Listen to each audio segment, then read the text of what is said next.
Olá, sejam todos bem-vindos ao canal Jurista Raiz.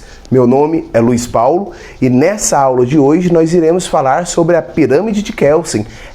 Sobre a hierarquização das normas. Não é meu intuito esgotar o assunto, e sim tecer alguns comentários para que nós possamos posteriormente aprofundar nesse conteúdo. Vamos comigo? Roda a vinheta!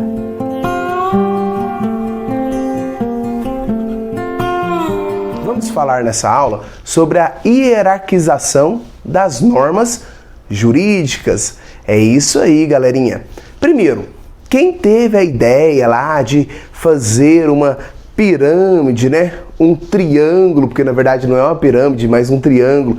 Quem teve essa ideia foi o Kant, lá no século XVIII. Posteriormente, Hans Kelsen, o austríaco, o verdadeiro doutrinador do século XX, responsável inclusive em transformar o direito em uma ciência. O Kelsen, estudando e aprofundando os estudos de Kant, desenvolveu essa pirâmide que já tinha sido outrora criada por Kant no que nós conhecemos hoje. Ok? Hans Kelsen fez isso. Hans Kelsen contribuiu muito para o direito. O direito para Kelsen é norma, justamente. Teoria da norma jurídica pura foi Kelsen que fez isso. Publicou um livro, foi muito criticado. Porém, não há o que a gente tirar o mérito. Não tem como nós tirarmos o mérito e o reconhecimento de Kelsen. Para Kelsen, direito é exclusivamente norma. Norma positivada, norma codificada. Isso é direito. Um verdadeiro esqueleto de normas. No entanto, ele aprofundando na pirâmide de Kant, que já trazia a estruturação de normas e uma certa hierarquia, acabou popularizando a pirâmide de Kelsen, que em muitas representações é apenas um triângulo. Ok? No ápice da pirâmide, no vértice do ápice, se encontra a Carta Magna, a Magna Carta, a lei maior, a lei constitucional, a nossa CF, Constituição Federal, ou CR, Constituição da República, o diploma normativo máximo pátrio. Olha que interessante, ele se encontra lá no vértice do ápice e posteriormente vem descendo, né, até chegar na base, onde se encontram as normas com um poder hierárquico menor. Vamos abordar cada uma dessas normas e cada posição que elas ocupam nessa pirâmide. A Constituição da República, a Constituição Federal, está lá no ápice da pirâmide, no ápice do vértice. O que é república? Res publica é uma expressão em latim, que significa assunto do povo, poder ao povo, assunto público. Bastante interessante. Abaixo da Constituição Federal, que se encontra lá no ápice, nós temos os tratados que versam sobre os direitos humanos.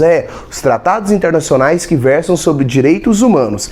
E esses tratados, quando aprovados em cada casa do Congresso, com quórum de 3/5 em 2 turnos de votação, eles entram com força de emendas constitucionais no nosso ordenamento jurídico. Olha que interessante, o Brasil é signatário da ONU, é signatário de vários acordos e vários tratados internacionais. Beleza? Então, quando o tratado versa sobre direitos humanos, esses tratados internacionais, e são aprovados em cada casa do Congresso, Câmara dos Deputados e Senado Federal, quando são aprovados em cada casa do Congresso, com quórum de 3/5, lá na Câmara dos Deputados, são 513 o total, então é necessário 308. E no Senado Federal são 81, então se faz necessário uma aprovação de 49 senadores. Olha que interessante. Então o tratado tem que ser internacional, versar sobre direitos humanos, ser aprovado em cada casa do Congresso, Senado e Câmara dos Deputados, com um quórum de 3/5 de votação, 308 e 49, e em 2 turnos.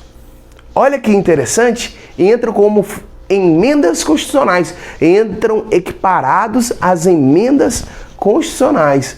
Lá na Constituição, nós temos matérias efetivamente constitucionais que referem às matérias que ditam as diretrizes de um Estado, de uma república, de um Estado democrático, democracia. Nós temos essas matérias efetivamente constitucionais e nós também temos matérias, formalmente constitucionais, matérias formais, que versam sobre outros assuntos, por exemplo, direito tributário, direito previdenciário, mas se encontram na Constituição. Aquela primeira, as efetivamente constitucionais, não podem ser alteradas. Essas regras, essas normas, não podem ser alteradas por emendas na Constituição. São as famosas cláusulas pétreas, petrificada, rochas, não se alteram.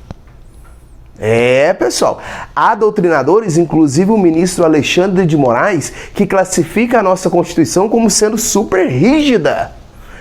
Porque as cláusulas pétreas não podem ser alteradas. Nós vamos ter uma aulinha sobre classificação das constituições. Vocês vão entender isso melhor. Aguarda um pouquinho. Os tratados internacionais que versarem sobre direitos humanos, que não foram aprovados com aquele quórum lá de 3/5, em 2 turnos de votações, em cada casa do Congresso, eles entram no ordenamento jurídico, uma vez que o Brasil é signatário desses tratados, como normas infraconstitucionais, abaixo da Constituição, no entanto, supralegais, acima das leis. Olha que interessante, até esses tratados internacionais que não foram aprovados com aquele quórum específico, entram no ordenamento jurídico com força hierárquica acima das leis, supralegal. Entretanto, abaixo, da Constituição infraconstitucional. Isso é muito, muito importante. Lembre-se dessa dica, ok? Continuando aqui na nossa pirâmide, abaixo desses tratados internacionais que versarem sobre direitos humanos e que não foram aprovados pelo quórum exigido na CF, na Constituição Federal, nós temos as leis complementares, ordinárias e delegadas. O que são leis complementares? Refere-se a um complemento exigido na própria Constituição.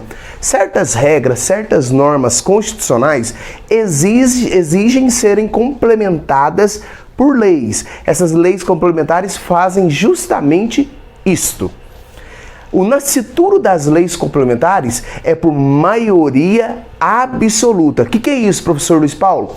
50% do total de membros da Casa Legislativa mais um.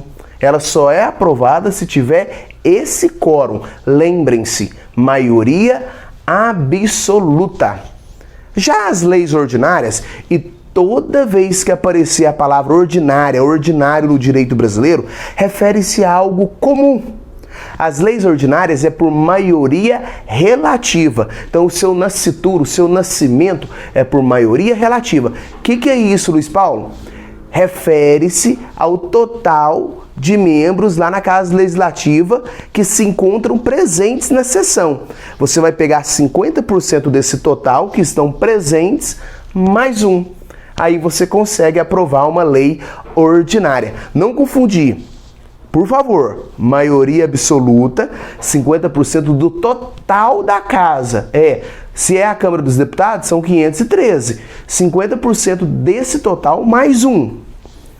E nós temos a maioria relativa, que é 50% dos presentes, mais um. Vamos supor que só tem 400 lá naquele dia. 200 mais um, 201. Eu consigo fazer uma aprovação de uma lei ordinária. Maioria absoluta, lei complementar. Maioria relativa, lei ordinária. Professor, e o que seria a lei delegada? É quando o poder legislativo, ele delega, ele tipo outorga, ele dá um poder parcial para o executivo realizar ali uma lei. ok? Então, uma lei delegada, ele passa essa atribuição, é claro, ele não abre mão dessa atribuição, mas sim ele delega esse poder especificamente para alguma área, para algum assunto, para o Poder Executivo elaborar, criar uma lei. Interessante, né?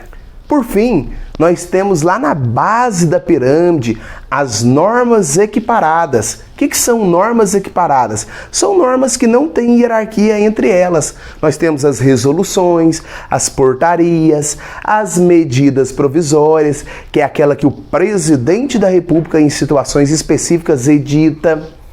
Olha que interessante. A própria sentença quando o juiz de primeira instância põe fim ali ao processo, editando, né, redigindo, prestando, né, a atividade jurisdicional através de uma sentença. Primeira instância. Quando é uma sentença em segunda instância, nos tribunais recursais, são os famosos acórdãos. Olha que interessante, tem acento agudo aí, fica esperto.